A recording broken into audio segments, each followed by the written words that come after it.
என்னுடைய பர்சனல் இன்டர்வியூவா இதை நீங்க எடுத்துக்கணும். சினிமாக்கும் இதுக்கும் சம்பந்தம் கிடையாது.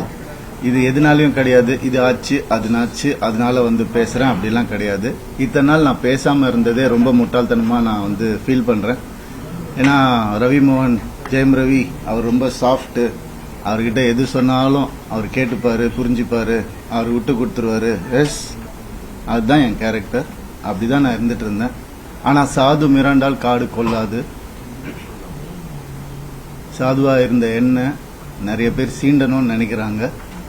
அவங்களுக்கெல்லாம் நான் ஒன்று சொல்லிக்கிறேன். இதுதான் என் ஆஃபீஸ். இங்க வாங்க, மறைமுகமா எதுவும் வேணாம், டைரக்டா வாங்க, டைரக்டா பாத்துக்கலாம். எத்தனை பேர் என்னை கீழே இழுக்கணும்னு நினைச்சாலும் அத்தனை பேருக்கும், இது நான் சினிமா பத்தி பேசவே இல்லை, ஆல்ரெடி சொல்லிட்டேன், பர்சனல் தான். அத்தனை பேருக்கும் நான் ரெடியா இருக்கேன். என்ன எப்பெல்லாம் ஆசைப்படும் போதெல்லாம் பஞ்சிங் பேக்கா யூஸ் பண்ணணும்னு நினைச்சவங்க எல்லாரும் இப்ப வாங்க. கராத்தே பாபு மாதிரி தான் நான் கிக் அடிக்க போறேன். ரெடியா இருக்கிறேன் நான். ஸோ முதல்ல நான் சொல்ல வேண்டியது என்னன்னா, என் படம் இனிமேல் ஸ்கிரீன்ல ரிலீஸ் ஆகாது. என் டைவர்ஸ் கிடைக்கிற வரைக்கும் நான் நடிக்க போறது கிடையாது. ஏன்னா என்னால் நடிக்க முடியல. எனக்கு நடந்த அவமானங்கள், தேவையில்லாத அவமானங்கள் என்னால் தாங்க முடியல.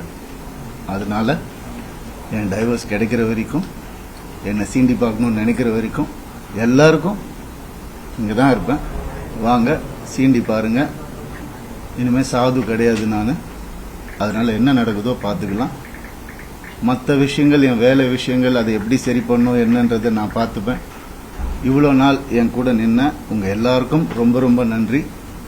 என்னைக்கு என் டிவோர்ஸ் கிடைக்குதோ, என்னைக்கு என் பர்சனல் லைஃப் சரியாகுதோ, என்னைக்கு இந்த சைபர் புல்லிங் எல்லாம் நிக்குதோ, எல்லாத்தையும் நான் பார்த்துட்டு தான் இருக்கிறேன். எல்லாம் எனக்கு வரும். எனக்குன்னு இருக்கிற ஒரு சில டீம் இருக்காங்க. மற்றவங்கள மாதிரி 25 பேர் கொண்ட குழுவெல்லாம் எனக்கு கிடைக்காது. நான் யாரையும் பர்சனலா யாரையுமே நான் சொல்லலை. ஏன்னா இது மற்ற ஹீரோஸையோ இவங்களையோ அவங்களையோ எதுவுமே கிடையாது. சினிமாவுக்கும் இதுக்கும் சம்பந்தமே கிடையாது. இது என்னுடைய பர்சனல் லைஃப். 23 வருஷம் ராத்திரி பகலுமா நான் வேலை செஞ்சிருக்கேன். 95% of my movies are successful. இதெல்லாம் நானே சொல்லிக்கணும்னு நினைக்கும் போது எனக்கு கொஞ்சம் கேவலமாக தான் இருக்குது. இருந்தாலும் கேவலப்படுத்துறவங்க முன்னாடி அதை சொல்லி காட்டுறதுல தப்பே கிடையாது. My achievements I only know, my fans, my true fans know. State award winner 2வது படத்தில் கலைமாமணி. என்னென்ன அவார்ட்ஸ் வேணும் சொல்லுங்க, எல்லாமே வாங்கியிருக்கேன். என்னுடைய சொந்த உழைப்பில் வாங்கினது. எங்க அப்பாவும் எங்க அண்ணனும் நடுவில் 4 வருஷம் வேலையே செய்யல. இதெல்லாம் நான் நான் யங் ஏஜ்ல சொல்றேன். எவ்ரி டே காலைல எழுந்து நான் ஷூட்டிங் போயிருக்கேன் என் குடும்பத்தை காப்பாத்துறதுக்காக. என் குடும்பம் தான் எனக்கு எல்லாமே. அவங்கள ஏதாவது சொன்னாலோ சீண்டணும் நினைச்சாலோ நான் சும்மா இருக்க மாட்டேன். இனிமேல்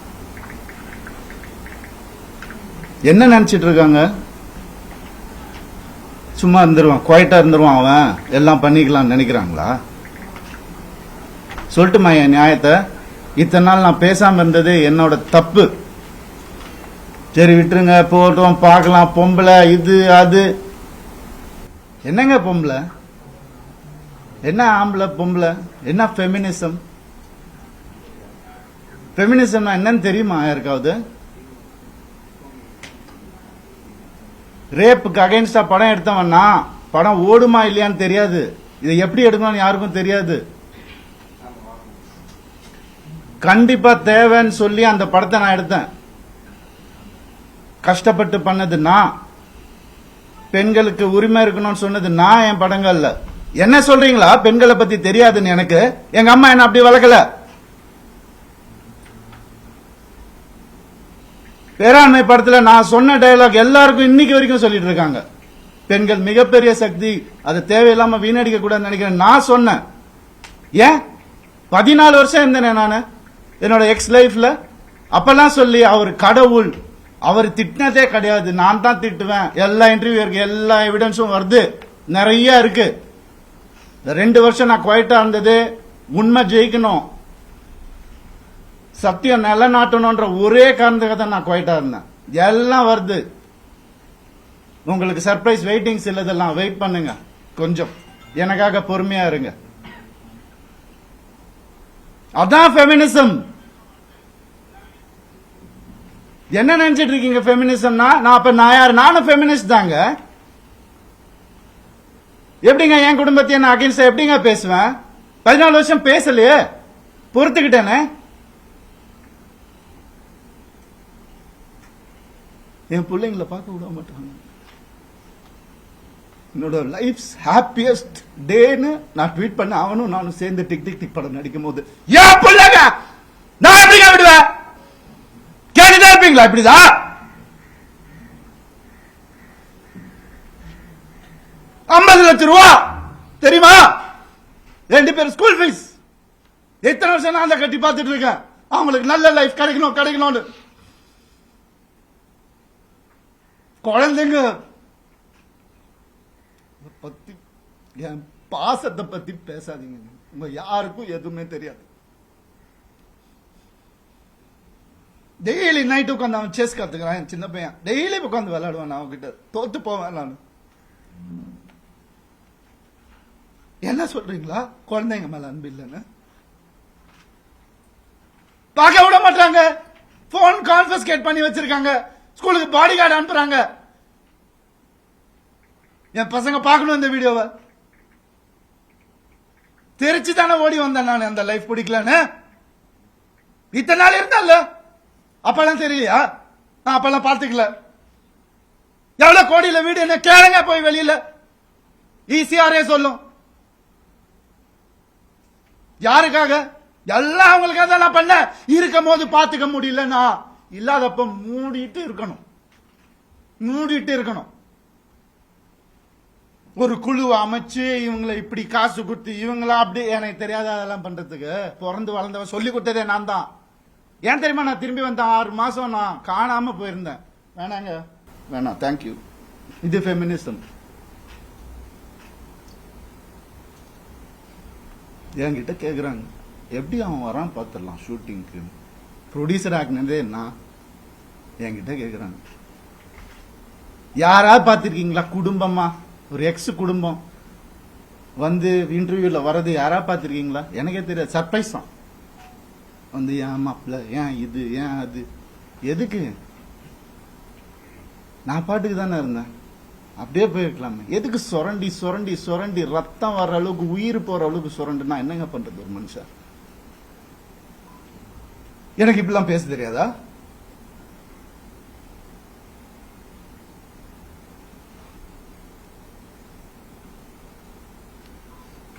பர்டிகுலரா நான் சொல்லணும்னு நினைக்கிறது இந்த சைபர் புல்லிங் விஷயம். ஒரு பொண்ணு அனுப்பிச்சிட்டீங்க, ரொம்ப தேங்க்ஸ். அதுக்காகலாம் நான் இன்டர்வியூலாம் வைக்கலங்க. அவங்க எங்க இருந்தாலும் நல்லதா இருக்கணும், அவ்வளவுதான். வேற எதுவுமே இல்லை. கெனிஷாவை காலி பண்ணி அனுப்பிச்சிட்டீங்க நீங்க எல்லாரும். சைபர் புல்லிங் உங்களெல்லாம் நான் சும்மாவே விட போறது இல்லை. என் அண்ணனுக்கு நடந்ததுனால, தம்பிக்கு நடந்ததுனால நான் இதான் பண்ணுவேன். ஏன்னா நான் யாருன்னு தெரிஞ்சவங்க சில பேர் மட்டும்தான். நான் உண்மையா யாருன்னு தெரிஞ்சவங்க எனக்கு சப்போர்ட் பண்றவங்க. எந்த ஹீரோவாது இன்னொரு ஹீரோவை பத்தி சொல்லுவான், அவன் மனசால கூட யாருக்கும் கெடுதல் நினைக்க மாட்டான். என் கார்த்தி சொன்னான். நான் யார் பேரையும் எடுக்க விரும்பல. நண்பன் பிரபுதேவா சார் சொன்னார். ஐசிர் சார் காப்பாத்தினார் எனக்கு. கொஞ்ச நாள் வீட்டை விட்டு நான் எதுவுமே இல்லாம வந்தவன் நான். இப்ப நான் வாடகை வீட்டுல இருக்கிறேன். அவங்க எல்லாம் நல்லா இருக்காங்க. கோடிக்கணக்கான காட்டின வீட்டுல நல்லா தான் இருக்கு. எனக்கு தெரியாதா? வெளியே போன்னு சொல்ற எவ்வளவு நேரம் ஆகும் எனக்கு? என்னங்க இதெல்லாம்? ஒரு மனுஷனை நிம்மதியா வேலை செய்ய விடாட்டி எப்படிங்க?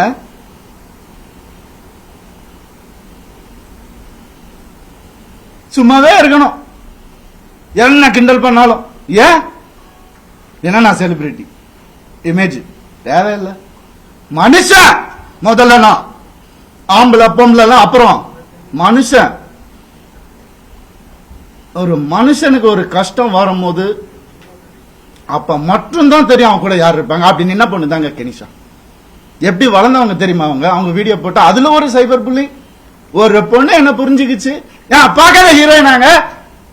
என் வேலையே அழகான பொண்ணுங்க கூட தான் நடிக்கிறது. அதே என் வேலையே. எப்படி அழகில் மயங்கி போயிட்டாங்களா? இத்தனை வருஷம் சொல்ல. அவங்களுக்கு ஒரு ரீசன் தேவை. எதுக்கு போறான்னு தெரியக்கூட இதை புடி. போய் எவிடன்ஸ் கிரியேட் பண்ணு, இது பண்ணு, இன்வெஸ்டிகேட்டிங் ஆபீசரை கூப்பிடு. வரும், எல்லா ப்ரூஃப் வருது, எல்லாம் வரும், ஒவ்வொன்னா வெளியே வரும். அவங்க குடும்பத்திலிருந்தே வரும், அவங்க குடும்பத்திலிருந்தே நிறைய பேர் என்கிட்ட கான்டாக்ட். உனக்கு எதாவது வேணும் நான் சொன்ன, நான் வந்து வாயை பொத்திக்கிட்டு வேண்டாம், தேவையில்லை, நான் ஹேண்டில் பண்ணிக்கிறேன். ஒரு நாள்ல என் டைவர்ஸை நான் முடிச்சிருப்பேன். நான் பசங்கன்றதுக்கு ஒரு காலந்த வாயை மூட்டு இருந்தேன். நான் என்னெல்லாம் அந்த போய் கேட்டு பாருங்க, அந்த வீட்டுல என்னெல்லாம் நடந்திருக்குன்னு ஊருக்கே தெரியும். அந்த வீட்டுல என்னெல்லாம் நடந்திருக்குன்னு எங்க அப்பா அம்மா கையெடுத்து காலில் ஊந்து கேட்டாங்க, என்ன வேணாப்பா அந்த குடும்பம்னு சொன்னாங்க. எனக்கு அச்சதை போடும் போதே இப்படிதான் போட்டாங்க, நாசமா போன் தான் போட்டாங்க மேல. சொன்னதை கேட்க மாட்டேன். இன்னைக்கு நடந்துருச்சு. எத்தனை நாள் வேலை செய்யவில்லையா, அதான் ஃபெமினிசம். அவர் தான் சொன்னார் வேலை செய்யவில்லைன்னு. சரி, ஏன்னா அப்பா அம்மா வந்துட்டு வேலையெல்லாம் எதுக்குப்பா நீ தான் சம்பாதிக்கிற அப்படிலாம் சொன்னாங்க. சரி, வீட்டை விட்டு வெளியே வந்துட்டோம். அப்பயாவது கேட்க வேண்டியது என்ன, ஃபெமினிஸ்ட் இருந்தா என்ன பண்ணணும், நான் போவேன் வேலைக்குன்னு சொல்லியிருக்கணும்ல. என்ன நினைச்சிட்டு இருக்காங்க எல்லாரும். இதுல வேற ஒரு சப்போர்ட் அவங்களுக்கு, அந்த இது பேர்ல எடுக்கக்கூடாது, கேஸ் வரும். புரியுது எனக்கு. ஆல்ரெடி 100 கேஸ் இருக்கு என் மேல, ஆல்ரெடி கடன் இருக்கு, எல்லாமே இருக்கு என் மேல. வந்தவன கூட நிம்மதியா வாழ விடாட்டி ஒரு ஒரு சின்ன ஒரு அன்பு இருந்திருந்தா எதுக்கு வந்திருப்பான், ஏன் வந்திருப்பான், யாராவது யோசிச்சு பாத்தீங்களா? நான் இப்படி பேசணுமா? இத்தனை வருஷம் நான் கஷ்டப்பட்டு வாழ்ந்து என் மேல ஒரு பிளாக் மார்க் இல்லாம 23 வருஷம் எவனாவது இருக்கானா கேட்டு பாருங்க. 23 வருஷம் எப்படின்னே புரியல எனக்கு. எப்படி ஏன் நிம்மதியா இருக்க விட மாட்டீங்க எனக்கு புரியல. என்ன தப்பு நான் செஞ்சேன்? லீகலா தான் தப்பு செஞ்சேனா நானு? இல்ல. எப்படி 45 வயசுல எப்படிங்க அந்த அழகு பின்னாடி ஓடுற என்னங்க பேசுறீங்க? அழகான ஹீரோயின் நடிகர் தாங்க வேலை, அப்பெல்லாம் ஓடாத, இப்ப ஏங்க ஓடணும்? ஒரு ரீசன்.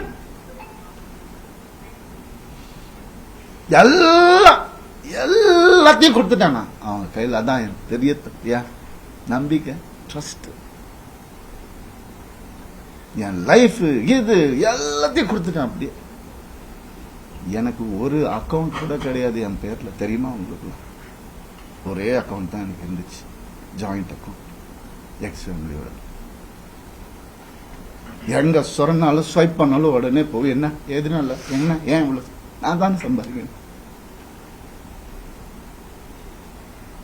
ரொம்ப அநியாயம் நடந்திருக்கு எனக்கு ரொம்ப, அந்த வீட்டில் ரொம்ப அநியாயம் நடந்திருக்கு, சொல்ல முடியாத அளவுக்கு அநியாயம் நடக்குது. அதனால தான் நான் வாங்கி விட்டேன். அசிங்கமா, ஏன் என் நேச்சர் அப்படி.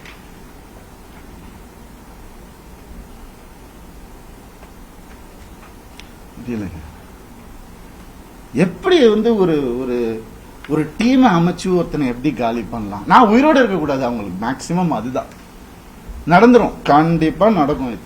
ஆனா நான் எல்லாரையும் முடிச்சிட்டு தான் நான் போவேன், சந்தோஷமா போவேன், சிரிச்சிட்டே தான் போவேன். ஆல்ரெடி எல்லாம் ஸ்டார்ட் ஆயிடுச்சு, ஃபோக்கஸ் பண்ணிக்கோங்க. I started hurting myself. என் குழந்தைங்களை என்ன பார்க்க விடல. I started hurting myself. தான் இந்த கை பார்த்துக்கோங்க, நார்மலா இதுதான் நடக்கும். அதான் உங்களுக்கு வேணும். I gave into everything, not anymore. வர சொல்லுங்க, மொத்த ப்ரூஃபும் இருக்கு என்கிட்ட. வர சொல்லுங்க, தேடி என்ன வேணா நடக்கட்டும். சாரிங்க, நான் நடிக்க மாட்டேன். ஸ்கிரீன்ல எப்ப என் படம் வரும் எனக்கே தெரியாது. எனக்கு சப்போர்ட் பண்றவங்க சப்போர்ட் பண்ணிட்டு தான் இருக்காங்க. அதனால அவங்க எல்லாரையும் சாரி சொல்லிக்கிறேன்.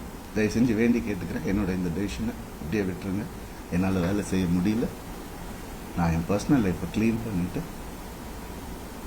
எனக்கு என்ன இமேஜ் இருந்ததோ அதை நான் காப்பாற்றிக்கிட்டு நான் கண்டிப்பாக திரும்பி வருவேன். அது கடவுள் கையில் இருக்கு. இது எவ்வளோ சீக்கிரம் முடியுமோ நான் சீக்கிரமாக முடிச்சிடுறேன்.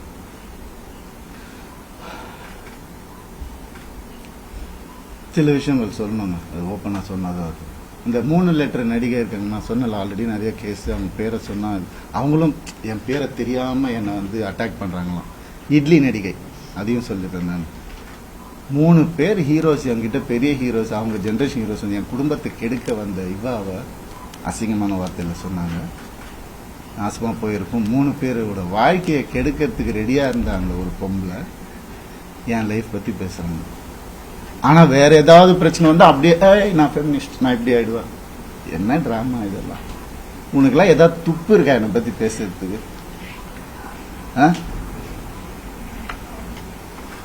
எப்படி இப்படிலாம் மனுஷங்க இருக்காங்கன்னு புரியல. நான் யாரு, நீ யாரு? பர்சனல் லெவல்ல டச் பண்ணாது. என்னோட நல்லா நடிப்பியா, நடிச்சுக்கோ. ஐயோ காலில் நானே உழுறேன். அவார்டு வாங்குற வாங்கிக்கோ. பர்சனல் லைஃப்ல மனுஷன் இவன் தப்பான மனுஷன் அதாவது பேசின நீ இன்னொரு தடவை உனக்கு என்ன அறிகதை இருக்கு பேசுறதுக்கு? நீ என்ன பெத்தியா எல்லாரையும் வந்து இல்லாடி ரத்தம் வந்தி வந்துட்டு இருக்கேன். எனக்கு பிளாக் மேஜிக் பண்ணிட்டு இருக்காங்க. எனக்கு நான் இருந்தப்பவும் பண்ணிட்டு இருந்தாங்க. அவன் பேச்சை கேட்கணும்னு அப்படியே பொட்டி பாம்பு மாதிரி வச்சிருந்தாங்க. எனக்கு தெரியுது, நான் தெரியாம இல்லை. அதான் அப்பா அம்மா கொடுத்த அறிவு தெரியுது. ஆனா அப்பா அம்மா வளர்த்த நேச்சர் என்னை காலி பண்ணிட்டே இருந்துச்சு.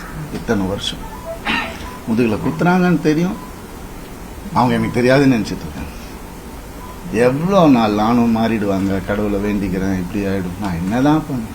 வேலைக்கு போறேன் வரேன். ஒரு நிம்மதி இல்லைன்னா என்ன பண்றது? ஒரு மரியாதை இல்லைன்னா என்ன பண்றது? வீட்டில் அவ்வளவுதானே கேட்கறேன். நான் பேசிக் தானே கேட்கறேன். இதுல என்ன ஆம்பளை பொம்பளை எனக்கு புரியல. சீக்கிரம் குத்துங்க வாங்கிக்கிறேன் நானு. அப்படிதான் என்ன இத்தனை நாள் வேலைக்கு போயிடுறேன் நானு. ஏன் இப்ப நான் வெளியே போயிட்டு யாரு கூடயோ போனதுதான் உங்களுக்கு எல்லாம் தெரியும். அதுக்கு முன்னாடி நான் 2 வருஷம் ஹோட்டல்ல அங்க இங்க தங்கினதெல்லாம் உங்களுக்கு தெரியாது இல்ல, யாருக்கும் தெரியாது. ஏன்னா நான் சொல்லல. 4 வருஷம் இன்னையோட 4 வருஷமா எனக்கும் அவங்க சம்பந்தம். இப்ப நடந்ததுதான் அவங்க எல்லாருக்கும் தேவை. அதுதான் அப்படியே ஜோடிச்சு இப்படி பண்ணி கிளாசிக் வச்சிருப்பாங்க. நிறைய ஏஐல கிரியேட் பண்ணி எவிடன்ஸ் எனக்கு தெரியாது. அது ரியல் எவிடன்ஸே எடுத்துட்டு வரணும். எனக்காக பேசுறவங்களும் இருக்காங்க. இதெல்லாம் தப்பு. ஒருத்தரோட வாழ்க்கையில விளையாடக்கூடாது, ஒருத்தரோட இமேஜ்ல விளையாடக்கூடாது. என்ன நடந்துச்சு உங்களுக்கு எப்படி தெரியும்? இப்போ இருந்து பாருங்க 2 நாள் முடியுமா? இல்ல, இப்ப இருந்தவங்களுக்கு தானே தெரியும். நீங்க ஏன் பேசுறீங்க? Cyber bullying pricks. உங்களால எத்தனை பேர் செத்து போயிருக்காங்க தெரியுமா உங்களுக்கு? எத்தனை பேர் சூசைட் பண்ணிருக்காங்க தெரியுமா உங்களுக்கு? நான் போயிடுவேன், உங்க எல்லாரையும் எடுத்துட்டு தான் போவேன் நானு. பிளடி குழந்தைங்கள்ல இருந்து டீனேஜர்ஸ்ல இருந்து உங்களால செத்து போயிட்டு இருக்காங்க. Cyber bullying pricks. வெக்கமா இல்ல உங்களுக்கு?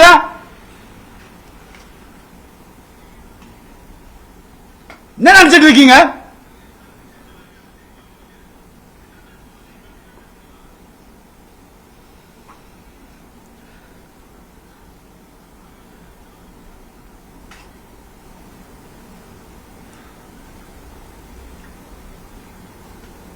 பண்ணிதான் ஆகணும், வேற வழி இல்லை. எனக்கு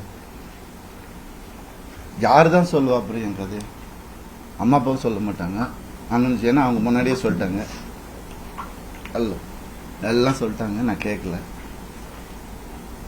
நிறைய அநியாயங்கள் நடந்திருக்கு எனக்கு. டே 1ல இருந்து அவங்கள கை அறுத்துக்கிட்டு தான் என்ன கல்யாணம் பண்ணாங்க. பிளாக்மெயில் மேரேஜ் தான் இது. பாருங்க வேணா போட்டோஸ். இன்னைக்கு என்னைய பண்ண வச்சிட்டாங்க. அதான் நடக்கும். ஒரு டெத் விஷ் வாங்கிட்டு தான் நான் இத்தனை வருஷம் உட்கார்ந்துருந்தேன். வெளியே வந்து இந்த லாஸ்ட் 2 வருஷம் தான் ஒரு மனுஷனா காத்து வாங்குறது கூட நான் என்னால என்ஜாய் பண்ண முடியுது. ஒரு மனுஷன் என் கூட இருந்த எல்லாருக்கும் தெரியும். இன்னைக்கு யாரெல்லாம் என் கூட இருக்காங்களோ அவங்க எல்லாருக்குமே தெரியும். இப்படி அதுக்குள்ள 2 வருஷம் கல்யாணம், வீட்டை விட்டு பிரிச்சு கூட்டு வந்துட்டு இங்க வந்துட்டு வீடு கட்டணும், இது கட்டணும், அது இங்க வேலைக்கு போவோம், அங்க வேலை, யாரு காசு கொடுத்தாலும் வாங்கிக்கோ, நமக்கு இதுதான் முக்கியம். அதுதான் என்ன, அதுல 3 படம் எனக்கு போச்சு, ஃபெயிலியர் ஆயிடுச்சு. ஏதோ பண்ண அவங்க வீட்டோட ப்ரொடக்ஷன் ஒரு படம் முடியறதுக்குள்ளே இன்னொரு படம் டேட். அப்ப நான் வெளியே படம் பண்ண தேவையில்லை, கம்பெனி ஆர்டிஸ்ட் நான். அப்படியே என்ன சீரியல் ஆர்டிஸ்ட் மாதிரி உள்ளே வச்சு என்ன இது பண்ணுவீங்க.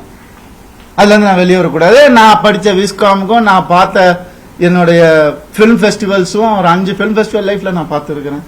அந்த நாலேஜ் எல்லாம் வச்சு நான் எதுவும் கிரியேட் பண்ணக்கூடாது. இதுடே அடங்கி இப்படியே இருக்கணும். அவங்களுக்கு பிடிக்கிற மாதிரி படங்கள், மாசா கமர்ஷியலா. உங்களுக்கு தெரியும் என்ன மாதிரி படங்கள் நான் பண்ணியிருக்கேன்னு உங்களுக்கு தெரியும். சாதாரணமா முடியாது. காசுக்காக பண்ண படங்கள் எதுவுமே இல்லை. இருக்கு, சாப்பிடணும்ல, பண்ணியிருக்கேன். இருந்தாலும் என் ஓன் இன்ட்ரெஸ்ட்ல எவன் ஜாம்பி படம் பண்றான், எவன் ஸ்பேஸ் படம் இந்தியாவில் ஃபர்ஸ்ட் டைம் எவன் பண்றான், எதுக்கு நான் பண்ணணும்? ஓடுமா ஓடாதான் தெரியாது, இருந்தாலும் மெனக்கெட்டு என் ஆடியன்ஸ்க்கு நான் நல்ல ப்ராடக்ட் கொடுப்பேன். அது ஒண்ணுதான் எனக்கு தெரியும், அது ஒண்ணுதான் நான் ஃபோக்கஸ் பண்ணது என் லைஃப்ல. ஏன்னா நீங்க போட்ட சாப்பாடு இது, நீங்க போட்ட பிச்சை எனக்கு.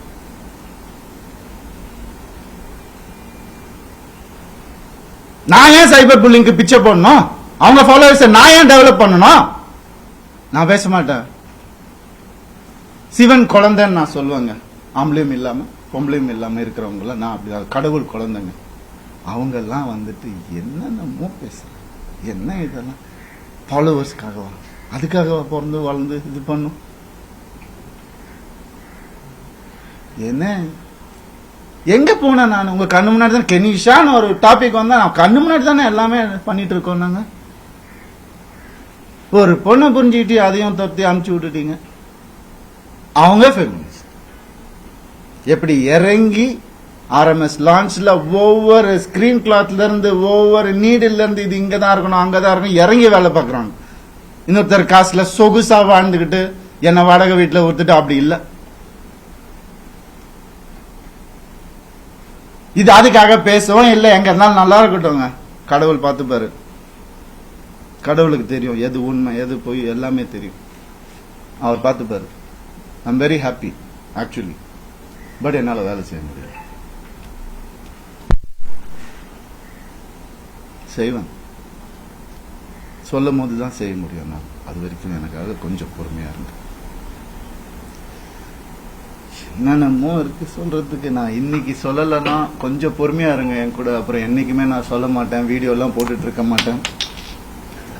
ஆம்பளை கூட எப்படி இருங்க, நான் அவங்க கிட்ட போய் கத்துக்க சொல்லணும். அதான் உண்மை. இறங்கி வேலை பார்க்கணும், சும்மா அதெல்லாம் இல்லை. எத்தனை எலும்பு உடைஞ்சிருக்கும் எனக்கு, எத்தனை ஷூட்டிங்ல எவ்வளோ பிரச்சனை வந்திருக்கும் எனக்கு. உடம்பு சரியில்லாம போயிருக்கிறேன் நான் ஷூட்டிங்க்கு. 104 டிகிரில எல்லாம் போயிருக்கிறேன். இதெல்லாம் நான் சொல்லணும், கேவலமா தான் இருக்கு. இருந்தாலும் சொல்றேன். இதுக்கப்புறம் நான் எதுவுமே சொல்லணும். அப்படி கஷ்டப்பட்டு வந்தவங்க நான். வான் வித் சில்வர் ஸ்பூன்ல கிடையாது நீங்க நினைக்கிற மாதிரி. எங்க அப்பா வந்து நான் பிறந்தப்ப நான் ஓட்டு வீட்டில் தான் பிறந்தேன். ஃபியட் காரு அப்புறம் வாங்கினாங்க ஒன்று, அதுக்கப்புறம் அம்பாசிடர், அதுக்கப்புறம் மாருதி, அதுக்கப்புறம் ஹோண்டா. அப்படிதான் எங்க அப்பா கிட்ட போய் BMW வாங்கணும் நல்ல ஸ்டேஜ்ல இருக்கும்போது போய் கேட்டா அவர் சொன்னாரு 3 சீரீஸ் வாங்கணும்னா 5 சீரீஸ் வாங்கிக்கோப்பா அப்படின்னு சொல்லி சொன்னாரு. இல்லப்பா அது நம்ம பட்ஜெட் இல்லப்பா. எவ்வளவு இருக்கும்? 55 லட்சம் ரூபா. என்னடா சொல்ற, ஒரு வண்டியாடா அப்படின்னு கேட்டவரு எங்க அப்பா. நாங்க அப்படிதான் வந்தோம். சொல்றாங்க கோடிக்கணக்கில் சொத்து இருக்குது. மாசம் 25,000 ரூபாய் மெடிசன் செலவுக்கு அவங்க குடும்பத்துக்கு நான் அனுப்பிச்சிட்டு இருந்தேன். எல்லாத்துக்கும் இருக்கு, ரெசிப்ட் இருக்கு, எல்லாமே இருக்கு. நான் அனுப்பிச்சிட்டு இருந்தேன். என்ன கேள்வி கேட்கறாங்க வந்து உட்கார வச்சு. இந்த நிலைமைக்கு தள்ளிட்டாங்க. ஏன்? நான் வாய் முட்டை இருந்ததுனால. எதுக்கு நான் இருக்கணும்? எதுக்கு இருக்கணும்? தேவையில்லை எனக்கு, தேவையில்லைங்க. நான் ஏன் சும்மா இருக்கணும்? ஒரு ஃபேக் இமேஜ் நினைச்சு நான் சும்மா இருக்கணும்? இமேஜே நான் என்னைக்குமே பார்த்தேன். ஒரு ஹீரோக்கு கூட போட்டி இல்லைங்க. எல்லாரையும் சொல்லுங்க இவர் அவர் அவர் இவர் இவர் அவர். நான் அதாவது தனியா பண்ணிட்டு இருக்காரு விடுங்க. With 95% success rate. ஏன்? எனக்கு பிடிக்காது, நெகட்டிவிட்டி பிடிக்காது. என்னையா இன்னொருத்தர கூட கம்பேர் பண்றீங்க? நான் சினிமா படிச்சுட்டு வந்திருக்கேங்க. பாம்பேல போய் படிச்சுட்டு வந்திருக்கேன், விஸ்காம் படிச்சிருக்கேன். பிலிம் ஃபெஸ்டிவல் போனவன வந்துட்டு எதுக்கு இதுக்குள்ள தள்ளி? அப்படி வளர்ந்தவன் நானு. அதனால இவன் இதுக்கெல்லாம் போக மாட்டான், மீடியாக்கெல்லாம் பேச மாட்டான், வாயாடிச்சுட்டு இருப்பான். அவன் இமேஜ் முக்கியம். இமேஜ்னா என்ன தெரியுமாங்க? நீங்க இந்த சோசியல் மீடியால பார்க்கறது அதெல்லாம் இமேஜே கிடையாதுங்க. 23 வருஷம் இண்டஸ்ட்ரியில இருந்து நான் சொல்றேன். இன்னைக்கு எனக்காக வந்திருக்காங்க பாத்தீங்களா சில பேர், வரப்போறாங்க. அவங்களையும் சேர்த்து தான் நான் சொல்றேன். உண்மையானவங்க கிட்ட இவனுக்காக என்ன வேணா பண்ணலாம் அப்படின்ற ஒரு வார்த்தை தாங்க இமேஜ். அதை உடைக்க ட்ரை பண்ணுங்க, பார்க்கலாம் யாரால முடியுதுன்னு. சினிமா பண்ணேன், கை கால் இருக்கு, நான் என்ன வேலை வேணா பண்ணி பொழைச்சுப்பேன். டான்ஸ் கிளாஸ் எடுத்து பொழைச்சுப்பேன். நான் பரதநாட்டியம் தெரியுங்க எனக்கு, முறைப்படி அரங்கேற்றம் பண்ணுவேன். நான் எப்படியுமே பொழைச்சிக்கலாம். இதுக்கெல்லாம் ஆளாவே ஆளாதீங்க. ஆம்பளைங்களுக்கும் நான் சொல்றேன், இந்த மாதிரி லைஃப்ல என்ன மாதிரி கஷ்டப்படுறவங்களுக்கும் நான் சொல்றேன், நான் நிற்பேன் உங்களுக்காக.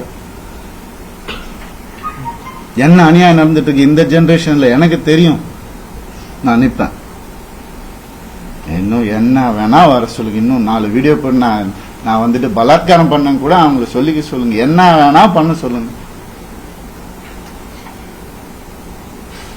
இது சுத்தமா இருந்த போதும், அவ்வளவுதான் நான் நினைச்சு வாழ்றது என் லைஃப்ல. அப்படிதான் நான் வாழ்வேன் சாவர வரைக்கும்.